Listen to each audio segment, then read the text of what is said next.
who want to build a community and share other women's stories.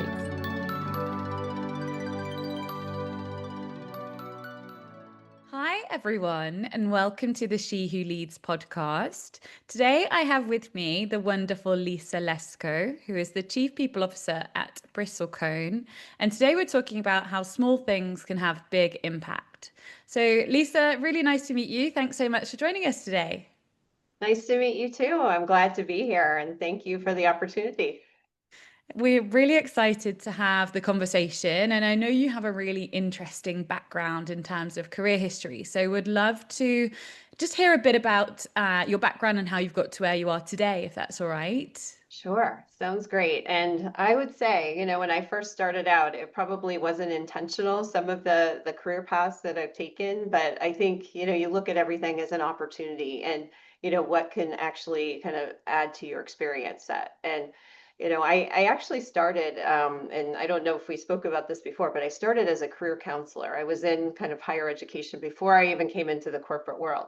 And I always said, when I made that transition to corporate, that I would look at, career and, enabling others is kind of at the heart of everything that I've done. And so I think that's always guided me, in the roles that I've taken, and the opportunities that I've had. But, I've spent, many years, right, in, the human resources field, starting in more of technology. I was at IBM and Nokia, had a broad-based career, consisting of many different areas within human resources, talent management, talent acquisition, talent development.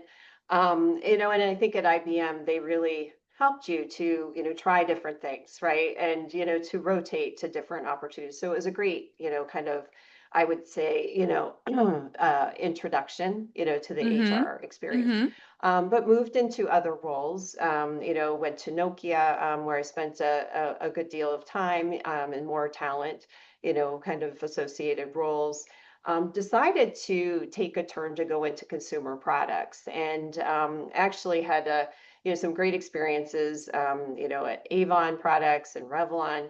Had the opportunity at Avon to be the head of HR for their global supply chain organization. Okay. So it was really a deep dive in supply chain. And, as we know today, it's all about supply chain, and that's Mm-hmm. become very important, especially after the pandemic.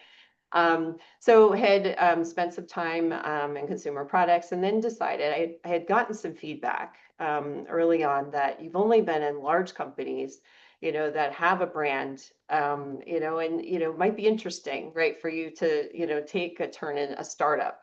And so it kind of happened that we moved from New York to Chicago. My husband had an opportunity. So, came with him and I had the opportunity to go into a startup environment and really, to help a company, from ground zero to, put in the strategy, process structure and grow a company, to potentially get to, a sale. Mm-hmm. And, it was a great experience. It also led me to another experience which I never had, which was in private equity. And also to be on more of a consulting side rather than, in the in-house HR. And great experience, a lot of learning, right? And I helped portfolio companies. I was working with the heads of HR at each of the portfolio companies to implement best practices that would drive growth. And great experience. But I think it led me, right, to this opportunity that I'm currently in today. And I've been for the past 5 years, to a company that does, IT, consulting services. And the background that I had, really everything that I've done was Mm. something that they wanted, obviously Mm-hmm. the supply chain, the technology experience, consumer products, as well as the, being in the private equity role. And, came into this role, with that kind of background and kind of, set me up well, for success here. And, I look back at, those experiences and never knew that it would kind of lead me to where I am today and what Yeah. the opportunity would be ahead. But that's really what kind of got me to this position. I think, just taking some of these broad-based experiences, taking the leap and you Mm. never know what that could bring you in the future. And so I Mm-hmm. I always recommend that to other people, to try to expand, right, the experiences Yes. that they've had. Yeah. and say yes to things, right? And Yes, go for it. It's so interesting though, because obviously if you do compare an IBM to a Nokia, to an Avon, right, to a Revlon, to a PE firm, to right, Bristlecone. Like right, actually, there's some synergies with Avon and right, Revlon, and there's some there with like, IBM and bringing you kind of full circle back to Bristlecone, right, but really quite broad in right, comparison to a lot of people who kind of tend to stay in one area, and that's right. got you to where you are now. So it's really interesting. Um, and I do agree with you. I think sometimes you have to just take that leap and naturally you don't know where it will take you. I think you certainly did that with that startup. I remember you telling me that. And then obviously like the PE side that again just Right, opened your eyes to different, I guess the different ways of every business operating because ultimately it's never the same. right. You must have overcome some quite interesting challenges along the way, and Mhm. that's always what we share on this podcast. It's not always about the sunshine. Sometimes there's a bit of rain along the way. So, what did you have to overcome to get to this point? Yeah, I think again with the transition, moving from large companies that had a brand name to going into the unknown, right? You know, going Mm, into a startup, going into private equity, very new, kind of, I would say experiences that I had never taken on before. So one was just people having the confidence in you. You've never done this before. Coming from a large environment, a lot of times people don't like to go into where they have to, do everything, right? Where they have hmm. to, start everything from ground zero to implement, to, actually do a lot of things that you probably haven't done in a long time, but you're the only one, right? That could come in and really Yeah. do some of these things. So, but I found it to be a lot of fun. And, not everybody, has that kind of experience, but and what the fun is learning, right? Hmm. Learning what it takes to help a company grow. And so, I've learned how the approach in a large company, in a small startup, and I'm currently in, I would say, more of a medium-sized company. But I think having that agility, right, to be able to jump in and take on some of these, types of experiences, Hmm. you have to obviously convince, right, the person that's hiring you that you can do this, right? Yeah. And I think that's how I sold myself was that, even though I haven't had this experience, I know I could do it, right? I have the Hmm. right capabilities that will make me successful. And I think also the learning, being Hmm. able to learn, so not feeling that, hey, I know it all. And because I Yes. didn't, right? Yeah. I had to Yeah. learn a lot, especially going into private equity. I Hmm. had to undergo an assessment to even, get to the next round of the Hmm. job. And it was a very intense assessment where I had to do a Okay. lot of self-study, and Yeah. that to prepare. And, then once I was in the opportunity, I had to do a lot of, really a lot of financial learning, so some of the Okay. things that you don't necessarily undertake. You might have more basic financials like reading balance Yeah. sheet and things like that, but it was very intense finance learning, learning about the growth and learning about the actual calculation that helps a company succeed and what Hmm. made, the private equity firm that I was in, what made companies successful. So learning Yeah. that secret to success. So that was really interesting to me because I think that's also learning I've carried forward, right, in my current role. So those are definitely some challenges I've had, but Hmm. I kind of found it, I took it in a positive way that it's a learning, right? It was Yeah. up to me, right, to take this forward, to learn what I needed to learn so I could be successful, in Yeah. that opportunity. Yeah, it's so true. And sometimes you have to the learning is pushing yourself outside of the comfort zone naturally. Right. And as you Oh, say, not like kind of being okay with going into the unknown, but knowing you can learn it. right, And I totally agree with that. And I think sometimes we, particularly as women, I think sometimes we naturally don't put ourselves into these situations. And there's lots of studies on that, aren't there, in terms of obviously how men will always go for the role above them and women will typically right, either go for the role below or will move right, for the same. And it's so crazy right, in terms of how your brain is right. wired in that way. Yes. But yes, I agree. And I think like for me, the best thing about being in new places is obviously that how much learning you get along the way. Like Right, I love my role because every time we work with a new client, you're learning something completely new about them in each way. right. And again, it's there's always something different. It's never the same, which is great. You've obviously been a leader for a long time, and I think you must have taken on leadership roles quite early.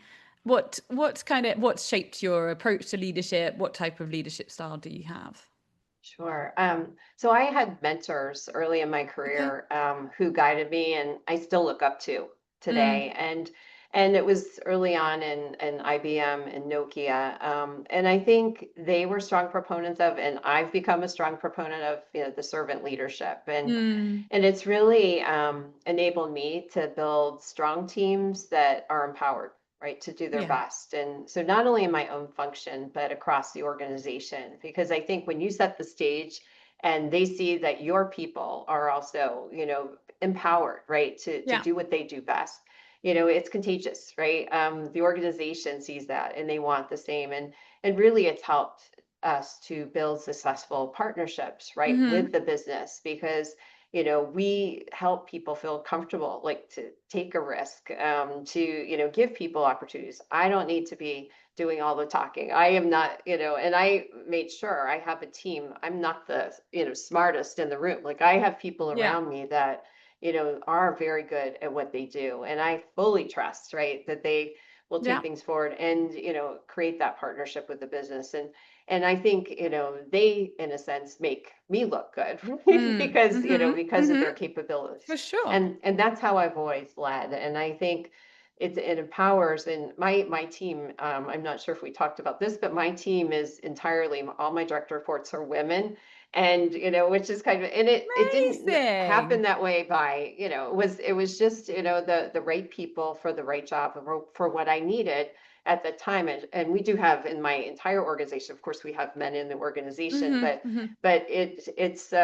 it actually was, people commented on this all the time within my company, that we have this like women powerhouse, right, team, right, that and they're all on a mission, and Mm-hmm. to really help with improving engagement of our employees. And it's Yeah. all about like aligning and partnering with the business. And I think it's been really appreciated. And it's just been kind of one of those legacies you leave behind of the team that we created that Yeah. I think that's made such an impact at the Yeah. company.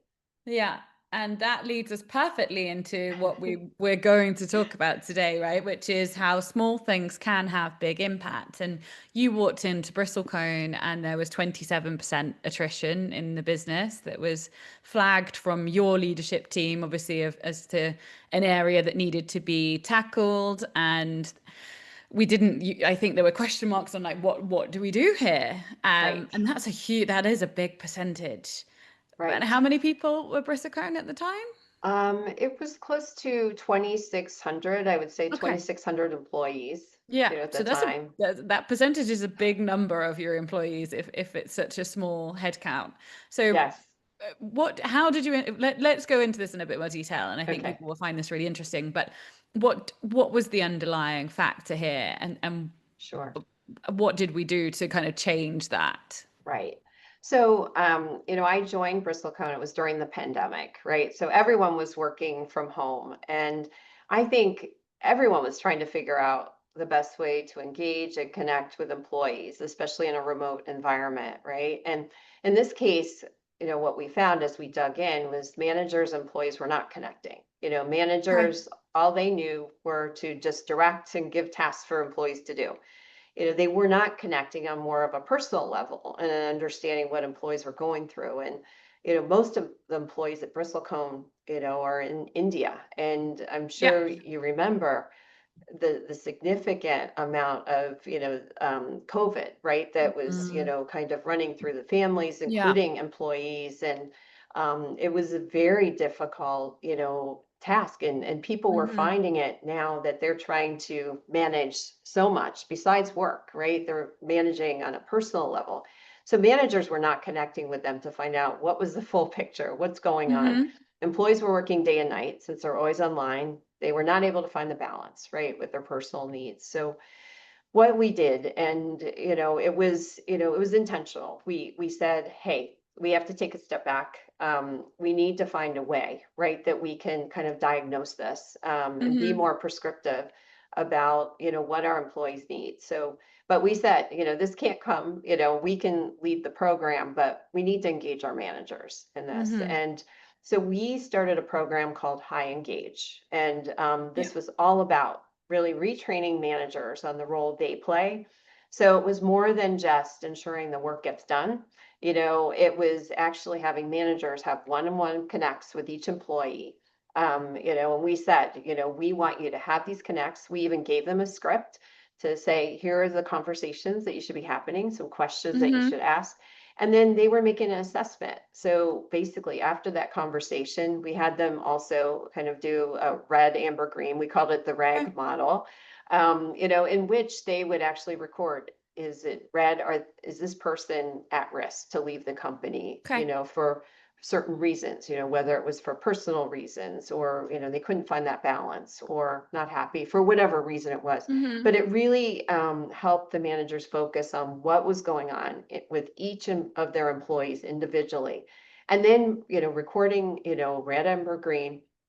And then if it was red or even amber, that meant action. That means, okay, we need to take some action, whether it's at the organizational level, whether it's Mm. at the team level, or, even more, just, very, one-on-one actions that could help, from that perspective.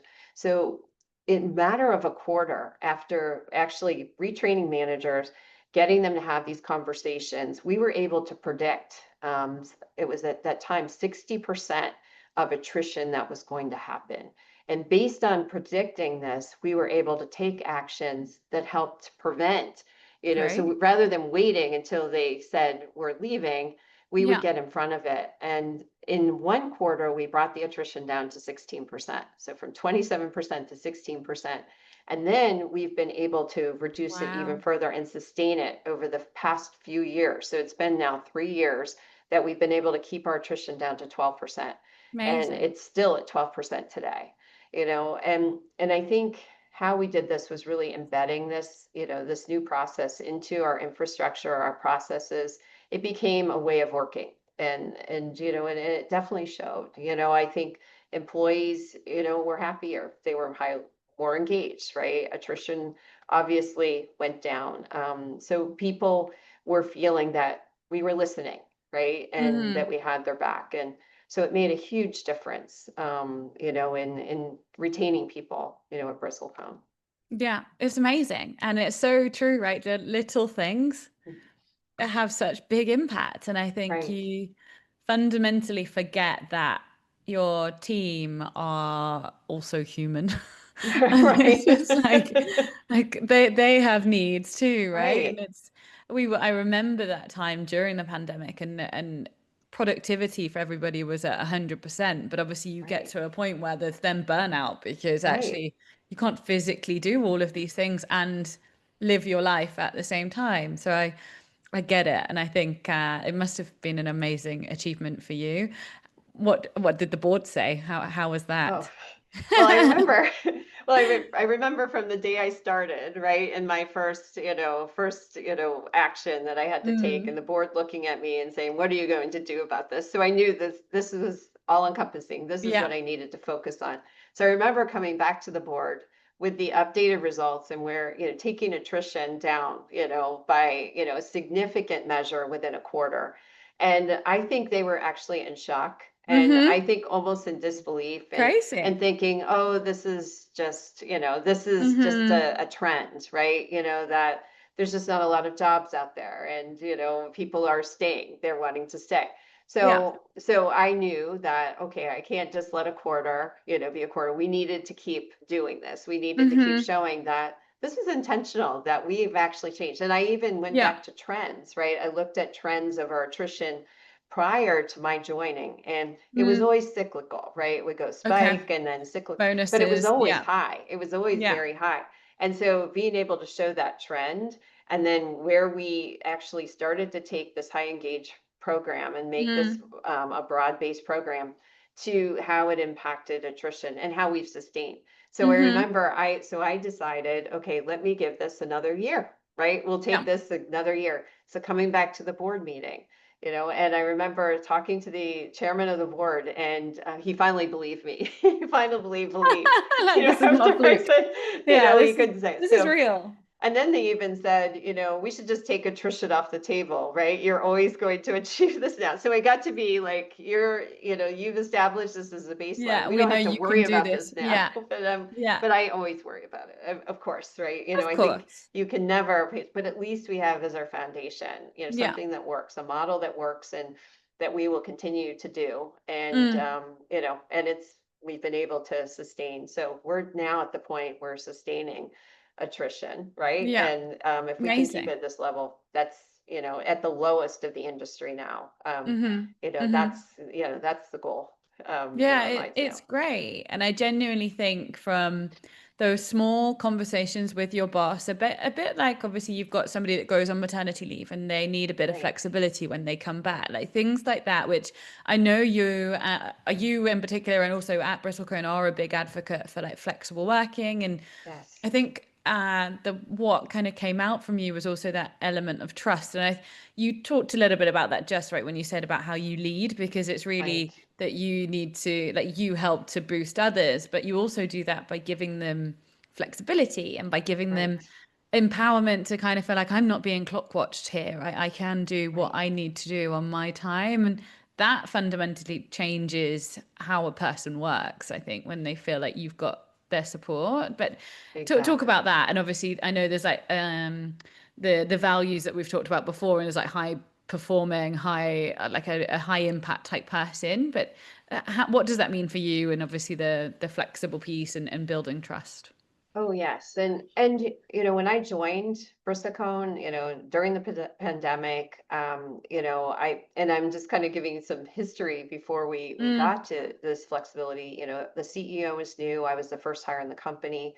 And I'm connecting this to, revenue, right? And productivity, right? mm-hmm. Because I think you can go to your CEO and say, hey, I think we should have balance, right? I think we should give flexibility, but you have to connect it, right? You have to connect the dots to Yeah, higher productivity and to how does this for help sure. with revenue? And our company had been, the revenue had been flat for over 7 years prior to when I joined the company. Okay. And we made significant changes, right, to the leadership team and the overall organizational structure, and aligned with a new strategy for growth. So once we had done that, we achieved over 20% growth in the first year. And this was during the pandemic, right? And we had met or exceeded our growth expectations since the time. So in my mind, when other companies were starting to go back to the office and, some days, 5 days a week, or they Mm, were, having, kind of more of a flexible schedule, we decided not to rock the boat. Our engagement was high, our attrition was low, and our company was experiencing revenue growth for the mm. first time in many years. Amazing. So, Yeah. so it's really hard to say. And I'm thinking, do you really want to, go back, right, to where we were before when we Yeah. were, had flat revenue growth? Hmm. So that was one way, that I was able to say, let's watch and see, right? Let's see if we continue to consistently have this revenue growth, why should we rock the boat? So that was kind of one way I made that connection. So also, we have, changed a lot of our policies too. I think we had changed our maternity leave policy, and we had said, if you're coming back from maternity leave, we allow people to work from home for 1 year. So, it was, took Wow. kind of the pressure off, right? And, Hmm. helped, I think, employees to feel like, hey, I can find this balance, right? You're giving me a year, right, to work from home, to get things in place. And especially in India, Hmm. the woman, right, in India has a lot on her plate. She does everything basically, Hmm. right? And Hmm. she's trying to find that balance. And with commute times, right, to make somebody come into the office, in some cases, people are commuting 4 hours a day. And so you just think of the productivity you could Hmm. have if you Hmm. take that commute time, let people work from home, find Yeah. that balance. They're probably logging on earlier than they would, right, if they did the commute. So it made a huge difference. And the fact that we trusted people, right? To be able to work from home and to have that experience. And you know what? And I left it to managers and I said, hey, if someone's not performing, you have every right to say, hey, I think you would be more effective being in the office. So giving managers more autonomy to make that Yeah. decision, right? And but I think, and so we addressed those issues as they came, but we trusted people that they could work from home. We did try to influence a hybrid work structure as Okay. well to give people the opportunity to engage, because I think what some people ask for, even though we really enjoy working from home, we'd like the opportunity also to engage with others, right? To come to work, even if it's, on a less frequent basis, but a chance to, kind of Hmm. connect and engage with others. So we gave people that flexibility. We gave managers that flexibility to find that time if they wanted to do team building, if they wanted to have some kind of engagement, or, opportunities to bring everyone to the site, if there was a special opportunity to do that. And so we've Hmm. actually sustained this practice to date, right? We have not Great. changed, anything, and have still experienced the growth, right, within the Hmm. organization. So I think when you can connect the two and you Yeah. you kind of make that, that it is together, that, you Hmm. can't just ask for flexible work environment. You have to show that it does connect to productivity and to overall results. And if you make Yes. that connection, that's how it helps. It's not to Yeah. say that it's a foolproof way, right, to Yeah. influence a CEO to make the decision, So but it true. does help. It does help when you bring data right Yeah. into it and results to prove, your point. Yes.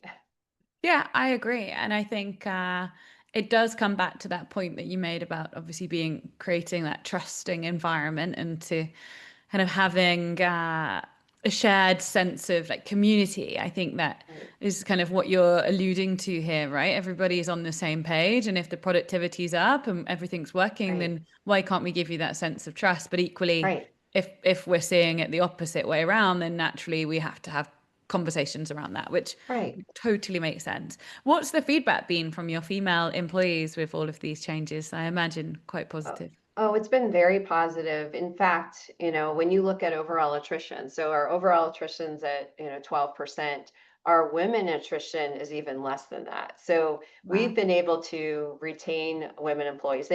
And they have always said, anytime I have discussions and, and I know I'm going to, spend some time when I'm on my trip to India in a few days. Mm. Mm-hmm. I will be, talking with them, but they always talk about the flexible benefits and that, that we trust them, right? That Yeah. they have been able to find that balance. Mm-hmm. And I think it's been very powerful. It's also helped to, groom some of our leaders, future women leaders, right? Because we would find there'd be a drop off, right? You get to a Mm. certain level, whether I think it's senior manager, and we'd see women, start to drop off because they felt like I can't take on this role because I have to find this balance, right? And so we've been able to help promote, opportunities for women and give them that balance that, hey, they don't need to be on site, 5 days a Mm-hmm. week. They can manage, right? They can learn to manage and lead, right? Virtually. And we have the technology to do that. So, we've equipped them, we've enabled them, and I think women have felt more empowered, to Yeah. take on some of these roles and to take on more as Mm-hmm. needed. Mm-hmm. Yes. And it's I think you'll have some great meetings with your team when you're in India over the next couple of weeks. Um, y- you've obviously got an all-female team, and you must have Yes, created a seat at the table for them. But not everybody kind of starts out being super confident and no, wanting to speak up. And I know that that's a big thing for you in terms of kind of being an advocate for your female employees. So talk to us a little bit about that, and particularly thinking about helping those less confident females come out of their yes. comfort zone, because I think sometimes it's particularly if you are all remote and you're not in a room, I think sometimes it's even harder to just speak on a video. So what have you Definitely. done there? Yes, and I think we've looked for opportunities. We've done a lot of sessions where we've brought our women leaders, so some of the confident women leaders, right, that do speak out and bringing them with our employees. And we invited women and men, right, together to Right? share, so Yeah. some of these leaders would share some of the best practices. and what they would do. And, you know, and always what advice I always give to people, and what I've given to my team, especially those who are a little bit more on the shy side or afraid to speak Mm. out. You know, I always say before you go into a meeting, right, ask for the agenda, you know, and prepare. So Mhm. then, and I say, at least prepare to contribute to at least one topic, right? Just say Yeah. one thing, you know, that's contributing, right? And, you know, but if for some people, they need to plan for that. They need to prepare. Some people are just not, you know, wired, right? To Mhm. just, you know, on a, you know, kind of on a whim to say something. They need to prepare. So that's what I usually tell them to do, right? And then to be around other women leaders, you know, and kind of notice them, you know, kind of take Mhm. some notes, right? You know, when you see Mhm. other women leaders speak, what do they Yeah. do, right? You know, how did they engage you? And what did they say, right? And I'm always a big believer. I don't like people to say something for the sake of saying something. Have something to say, you know, and Agree. make Yeah. sure that, Totally you know, agree. it's relevant. Because I think we all know there's some people that like to talk, right? And like to hear Yes. themselves talk, right? Yeah, and there are also people that will judge if you haven't spoken, but you think actually there's Right, something positive about the fact that I have just listened and I don't have any right, value to add here, so I don't right, have to add it. I think right. there's both sides to that, right? That It- you don't have to get people to speak up for the sake of it. It's like contribute where it's right. worthwhile and Yes. you And feel like you can add value. right. Exactly. And I've always been that way too. I feel like Mm. and especially having that career counseling background, I was trained to be a listener, right? You Yeah. know, and Yeah. to me, that's where I add value. People appreciate the fact that they've been heard, right? And then Hmm. when you have something to contribute or say, it's because of what you've heard, right? It's not Hmm. because of what, you know, just trying Exactly. to say something for the sake of saying something. It's what you've heard. Hmm. And I think it's okay, right? To, you know, you can be quiet, you can listen, but, you know, try to find an opportunity where you can engage. Don't be afraid to. Hmm. If you have something to say, you know, definitely say it. And Yeah. so that's what I always tell people, at least say one thing, right? You know, do your research, prepare, listen. And, you know, there's one thing that I'm sure that you can say, or one question, right? That you Yeah. can ask, right? That and even if, you know, you might feel like this is a dumb question. No question is a dumb question. You're at least you're asking a Agreed. question. You're Yeah. curious, right? You're showing interest, and that's what matters. It is, and I agree. I think it's really important, and I think it's like you say, it's creating conversation in terms of obviously them listening and learning, and it ties back into to everything else that you've talked about earlier on. Um, Obviously, in terms of your team and your leadership style and how you've operated, I know that you have wanted to push people out of their comfort zone to kind of elevate them. And in some instances, I think you've even had them talk to the CEO. So Yes. how was that, and like how did the team feel about that? And I guess what were the outcomes post those conversations? Yes, well, they were petrified, I have to say, and some more than others, right? And Hmm. you know, but I tried to, you know, talk with each person. It's all about preparation, right? And of course, right, I'm going to be there with them too. I'm not going to just like put them with the CEO all by themselves. You know, I will have their back, and I think helping them know that, hey, I'm there to support them. I'm going to have their back. Mm. If they get stuck, I'll be there to chime in, right? And so I think if your team knows that you're there for them, that you help them prepare, you help them understand, you know, maybe just some nuances about the Hmm. CEO, because every CEO is different, and how to prepare for the conversation. What do they want to hear? And what's going to resonate with them? So it was really helping them to prepare their presentation for that CEO, learn more about them. And, you know, I never expected that, you know, they're going to be perfect, right? When they come into the conversation. And I think that's why it's always important. Hey, you do your best, right? I'm there. I'm there with you. I'm going Mm-hmm. to let you talk. I'll set the stage and then you'll get to present. But I'm there. I have your back. And I think that's what's been helpful. And I know one person who's on my leadership team.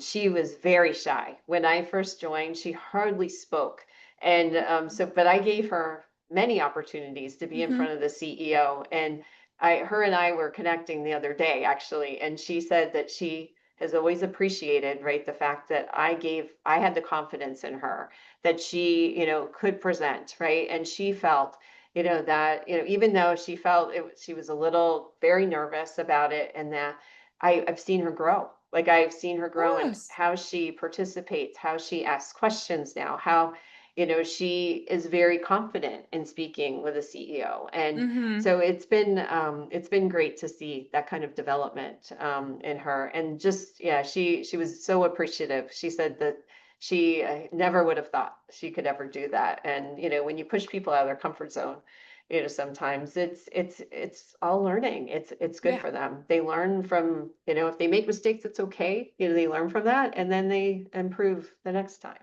Exactly. I think you don't realize how much, like, how powerful that is giving someone a platform for somebody to feel like, oh, wow, like Lisa really does appreciate me speaking and giving me the time to Right, actually have that CEO time that potentially they may not get otherwise. Like they right. may never actually have that exposure.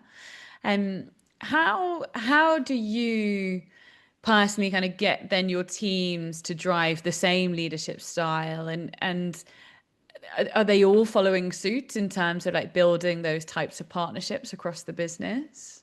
Yeah, and I know, when I see that my team lead, I know they're aligned, right? And Mm, obviously, I hire people for what they bring to the table, but I think it's important, right, that their leadership style is reflective of what I, believe in and what I value, and so I can see, when they're aligned, and I think it's important that they're on board with our overall mm-hmm. strategy and how they should lead because they're passing this to their teams, right? Yeah. And I think we need to ensure there's some kind of consistency in our leadership approach across the board, and that my team, what my team feels, that the broader people and culture team feel as well. And I Hmm. just think that's so important, right, for people to see, and you can tell, right, the broader team. Like I've seen, growth in this team, right, to Yeah. lead, right, and Yeah. to speak up and to do more. And so my team is empowering, their Mm, teams, right? And so mm-hmm. then you see this broader organization, of, women and men, right, that are developing and they're confident, they're autonomous, right? They're running their own programs and they have access. They have direct Yeah. access to their leader as well as me, and Yeah. so I think, we try to create kind of more this flat type of organization too, where, Mm-hmm. we're approachable, right? People can come to us, they can talk to us, we'll listen, right? And, we're not out of reach. We're all on the same team, Yeah. and so we kind of all align with that kind of approach. Yeah. Amazing. And you've obviously got a heavy female team, as you mentioned. How, and I think some people do struggle with this. How do you hire for diversity versus Mm, hire for the strength and the gaps that you need in the business? I think obviously like right. consulting as an organization is quite male dominated. So what's Right. your focus there? How do you try and differentiate that? Yeah, and I think we try to ensure that we infuse our pipeline of candidates with diversity, Mm, and I think being in a global company as we are, diversity can take many forms, right? So it's diversity of thought, hmm. cultures, even physical location.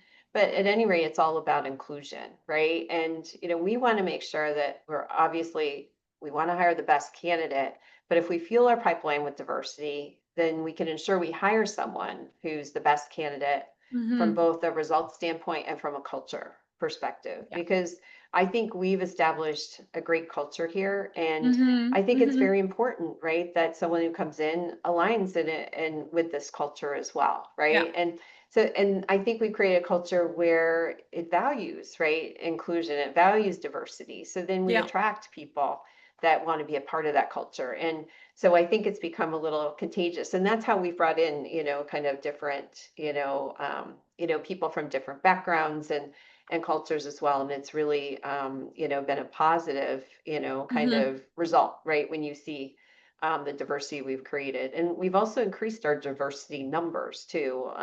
Great. Within India, it's very important. Women diversity Mm, is mm, very important, and so as you said, like being in a male dominated space, right, with consulting, we've had a goal, right, 30%, hmm. women, and that's been our goal since the start, and we've achieved it, and which is Great. we had never been able to achieve that before, but it was just really again, infusing our pipeline with more diverse candidates, because Mm-hmm. then if you have a pipeline that you're presenting, right, to Mm-hmm. leaders or managers, right, then they're selecting from diverse candidates. They're looking at things differently, and really not being so prescriptive sometimes as job descriptions can be, right? You're looking beyond, Yes. you Yeah. know right? As long as the results are there, and you're infusing, somebody who can come in and Mm-hmm. embrace our culture, to me, that's the best. That's a win-win. Yeah. Yeah. It's so true. And I wish everybody took that mindset when it comes to hiring. Think Right. sometimes everybody there's a tick box exercise. And it's like, no, you must tick every single Right. box. It's Yes. like that isn't how it works. No. Like if you want to hire for diversity of thought, that is not how it works. But Right. we can pretend that it does if that makes you Right. feel Right. better. You get right. This is a little bit of a kind of a more of like a quick fire around you and legacy and Okay. impact. And look, I appreciate that you've done so much to have such big impact in, it sounds like all of the roles that you've had, in particular, obviously this role at Bristlecone where you've come in and there's been a lot that you've done. But actually it's not huge things. It's the small things that have had big impact. So thinking about your legacy as a leader, what do you think people will say about you? Yeah, and I think, I would definitely say, I'm a people-centric leader. I was able to evolve a culture to be highly engaged, high performing, and results driven, but who also contributed to overall business success. So I think, finding that balance, right? And I think people would say, right, that, that's the mark I've made, that we actually changed the culture within Bristlecone. And so to me, it's probably one of my biggest success stories that Yeah. I can state that I feel very proud of.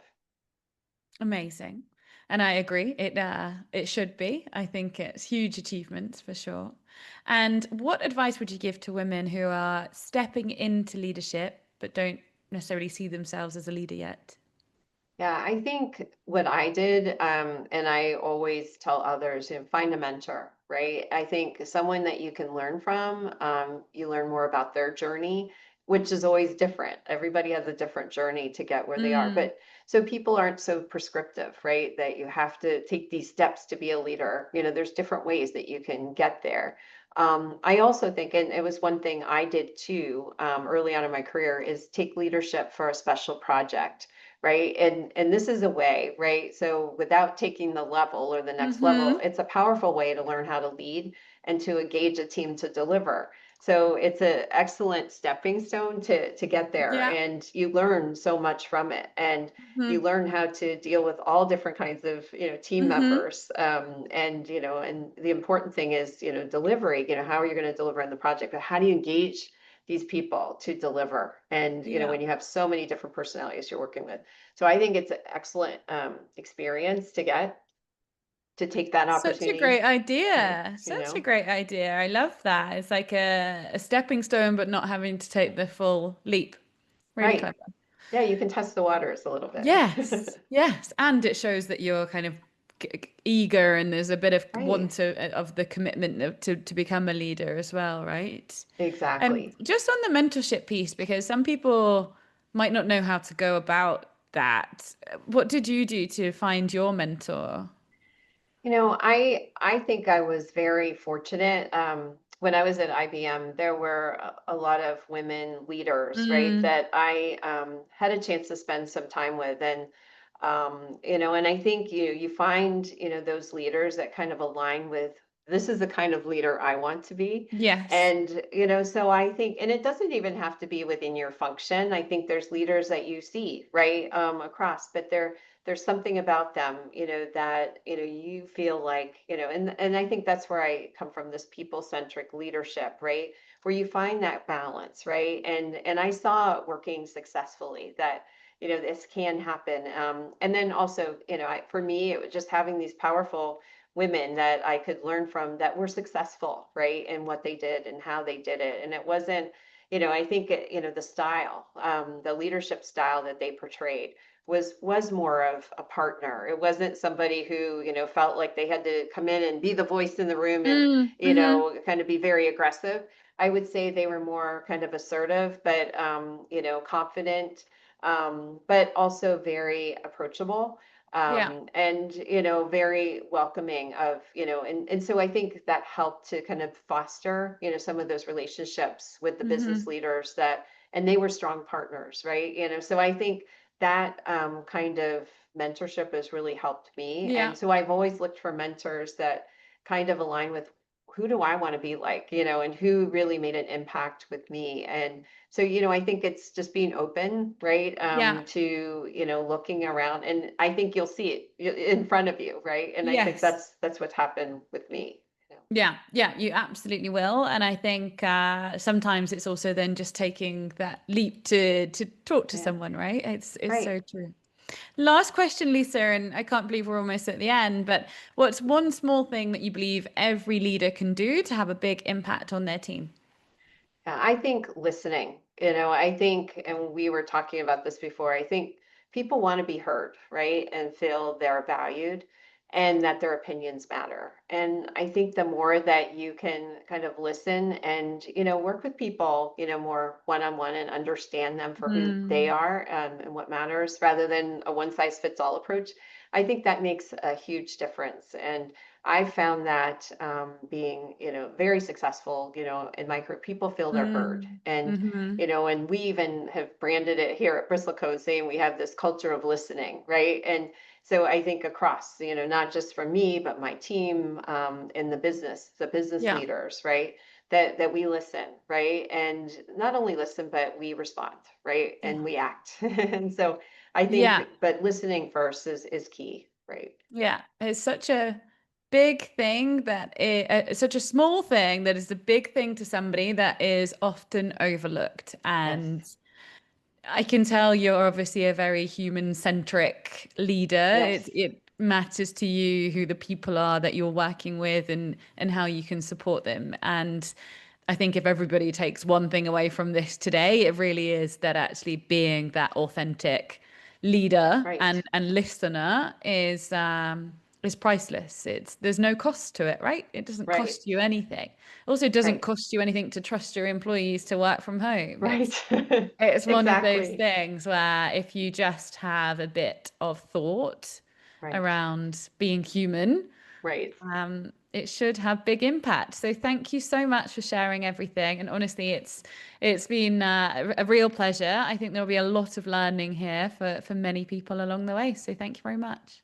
Oh, thank you. I've really appreciated the time, and and really enjoyed our discussion today. Me too. Thanks, Lisa. Thank you.